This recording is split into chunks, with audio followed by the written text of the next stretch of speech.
ओम शांति। आत्मिक स्थिति में रहने का अभ्यास करो, अंतर्मुखी बनो। ஆன்மீக நிலையில் நிலைத்திருப்பதற்கான பயிற்சி செய்யுங்கள், உள்நோக்கு முகமுடையவராக ஆகுங்கள்। अंतर्मुखी बन ज्ञान मनन के अभ्यास द्वारा अलौकिक मस्ती में सदा मस्त रहो, तो इस दुनिया की उलझनें अपनी ओर आकर्षित नहीं करेंगी। உள்நோக்கு முகமுடையவராகி ஞான மனனத்தின் பயிற்சியின் மூலமாக அலௌகீகமான ஆனந்தத்தில் சதா ஆனந்தமாக இருங்கள்। அப்போது இந்த உலகின் குழப்பங்கள் உங்களை தங்கள் பக்கம் கவர்ந்திழுக்காது।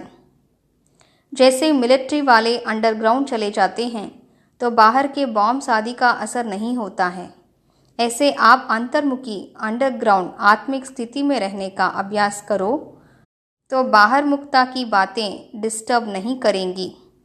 இவ்வாறு இராணுவ படையில் இருக்கக்கூடிய வீரர்கள் அண்டர் கிரவுண்டில் சென்று விடுகிறார்கள்। அதன் காரணமாக மேலே வீசப்படும் குண்டுகளின் தாக்கம் அவர்கள் மீது ஏற்படுவதில்லை। அவ்வாறே நீங்களும் உள்நோக்கு முகமுடையவராகி அண்டர் கிரவுண்ட் ஆன்மீக நிலையில் நிலைத்திருப்பதற்கான பயிற்சி செய்யுங்கள்। அப்போது வெளிநோக்கு முகமான விஷயங்கள் உங்களை தொந்தரவு செய்யாது। ஓம் சாந்தி।